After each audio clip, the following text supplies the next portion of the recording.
So mga kaibigan, komentuhan lang natin itong video na to. At itong issue na to mga kaibigan ay tungkol dito sa PCSO, no?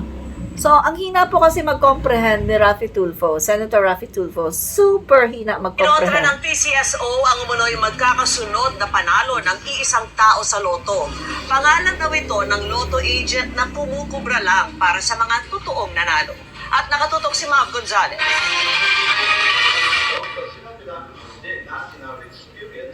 Wala pa po kaming nakikita na isang winner nanalo ng 20 jackpots. Wala po sa record namin. In fact, we have searched and searched. Kung meron pong jackpot na nanalo na kahit nga po isang tao na dalawa in 1 month. No? Kasunod ng pagkontrang yan ng Philippine Charity Sweepstakes Office o PCSO sa dating pagbubulgar ni Senador Raffy Tulfo, binanggit ng senador ang isang alias Person B na 37 beses umanong tumama noong nakaraang taon at umabot sa 8 milyong piso lahat ng premyo.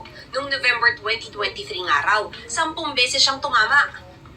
Nandun yung uniformity na every month, tinatamaan niya yung 225,000 pesos na premyo.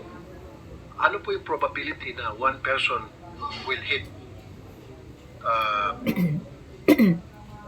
many times in the period of 6 months with the same amount? Paliwanag ng PCSO, hindi ito ang winner, kundi loto agent na kumukubra para sa mga totoong nanalo sa abusan. Yan po yung sinasabi kong lotto agent na pinakikiusapan ng mga kanyang bettors, 10,000 and above, up to 300,000 pesos, it has to go to the branch. Pag kayo ba ang branch po normally, nasa Kapitolyo yan eh.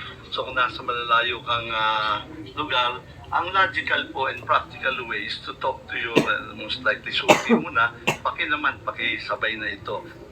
Sabi pa ng PCSO, lotto agent din daw si alias Person A na mahigit 1 milyong piso ang napanalunan mula sa 14 na beses na pagtama.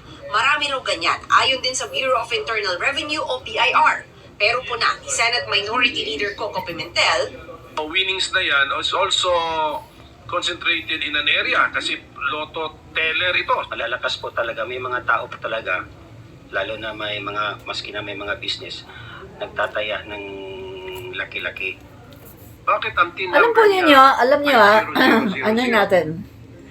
Alam niyo kasi, may mga ganyan po talaga na may kilala nga ako ganyan eh, mayaman po siya, no?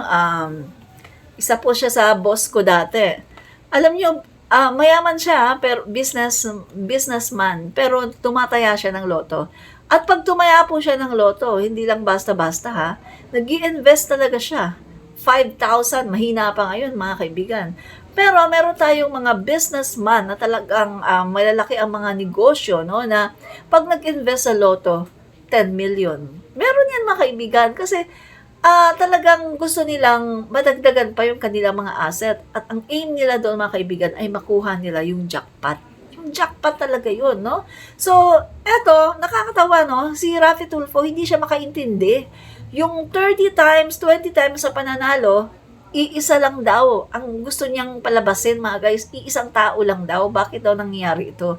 Eh, hindi siya makaintindi. Sinasabi na nga na hindi yun ang nanalo. Yung agent yun or representative na kumukubra. Kasi nga, lalo na sa mga lugar na katulad ng Agusan, kapag may mga nanalo dyan, mga kaibigan, sa isang outlet, pupunta pa ba naman sila sa Kapitolyo? Mga kaibigan, tapos malalaman nila, maraming mga nanalo. Pinag-iisa na lang yan, yung mga panalo nila mga guys, dahil hindi naman sila major prizes, pwedeng kunin ng agent or ng representative. At yung representative or yung agent ang pumupunta doon para kubrahin yung kanilang mga panalo. Ang dali-dali lang maintindihan, hindi maintindihan ni Raffy Tulfo, no? So, ang hina niya mag-comprehend, sa totoo lang mga guys, sobrang hina. 6 months na siya nanalo, several times, multiple times, at 225,000 each. Pag 0-0, ibig sabihin po, hindi po sila naglagay ng tin nila.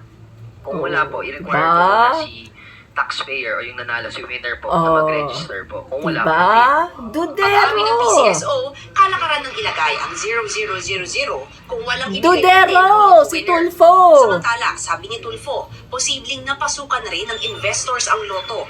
Meron daw kasi siyang alam na tumaya ng 90 million pesos. Then, the following day or 2 days later, dinagdagan ang price pot ng another 500 million to make it 600 million. Nagdagdag kami schedule naman po yan. Hindi naman po talaga tinamaan agad yan. Yung isang taan namin, mga 15 days pa yan. Hindi po, tinamaan agad-agad. Kasi hindi naman siya mag-invest ng Oh. 90 million kung hindi siya medyo sigurado na may babalik yung kanina. Who would invest 90 million pesos Mali! sa isang Mali ang logic niya, napakabugok. Sorry, Rapi Tulfo Biruin mo mga guys sabi niya, meron daw nag-invest ng 19 million, no? So, hindi naman daw siya mag-i-invest ng 19 million kung hindi niya sigurado na tatamaan niya. Hello? Bakit ka pa mag-i-invest ng napakalaking pera, 19 million? Isigurado ka naman pala na tatama ka ng oras na yun? Ibig sabihin, kahit isa lang ang tatayaan mo, kahit yung ano lang mananalo ka naman pala. No? Kasi pinapalabas niya na parang may dayaan. So, bakit mo pa ilalabas yung 19 million mo, no? Na paghahalata na kaya ka naglalabas ng 19 million kasi para ikaw ay tsumachamba. Baka makuha mo to. Baka manalo ka. No? So, sinasabi niya, hindi naman daw mag-invest ng 19 million kung hindi siya sigurado. Hello! Mali ang logic mo. Kung alam mo na mananalo ka, bakit ka pa mag-invest ng 19 million? Natural lang na, no? Yung natural lang na pagtaya. Kasi mananalo ka naman pala no? Kasi pinapalabas niya na parang may dayaan parang may sabuatan di ba? Make sense mga kaibigan? Kung alam kong mananalo ako, bakit pa ako magtataya ng 19 million? Ang laki-laki ng pera na yun, di ba, mga kaibigan? So, ibig sabihin, the fact na nagtaya siya ng 19 million, ibig sabihin, ay nilakihan niya ang kanyang pagtaya para siya ay makachamba, para ma-hit niya yung pinaka-jackpot price. Make sense? Ang bobo ni Rafi Tulfo. Sabi ko sa inyo nga mga guys, di ba? Mas matalino pa si Bitag at saka si Erwin Tulfo. Pero si Rafi, ang bobo. Tapos eto pa mga guys, yung sinasabi niya, bakit daw, nung may tumaya daw ng 19 million, bakit daw lumaki yung prize? Ang sabi naman ni Mel Robles, kasi lumalaki naman talaga yan. Kapag walang nanalo, the other day, lalaki ang price. Pag wala na namang nanalo, the other day, lumalaki yan. Hanggang sa super laki na. Pero hindi makapag-comprehend, hindi ma-understand ni Rafi Tulfo. Mahalata mong bugok, no? Bugok na senador. Hindi niya maintindihan, mga kaibigan. Ang sabi niya, hindi. Mananalo naman talaga yan. Kung alam niyang hindi siya mananalo, bakit siya mag-invest ng 19 million? Ang hina niya mag-comprehend, mga guys, no? Rafi Tulfo, kailangan mong mag-aral pa, no?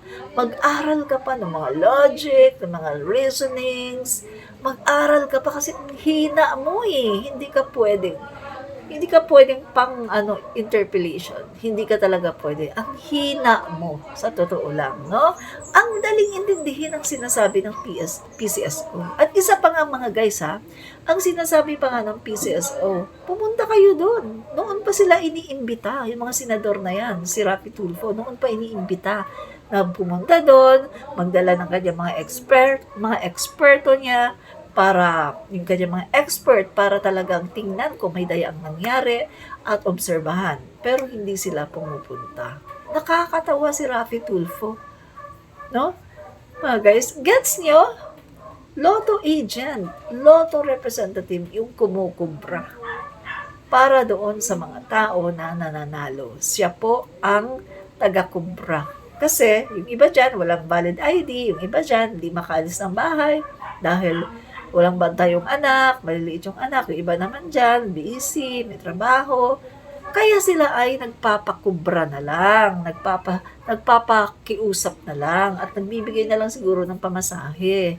Kasi hindi naman major prize yung napapanalunan. Pero kapag major prize, yun talaga kailangan ng personal appearance ng tao na nanalo.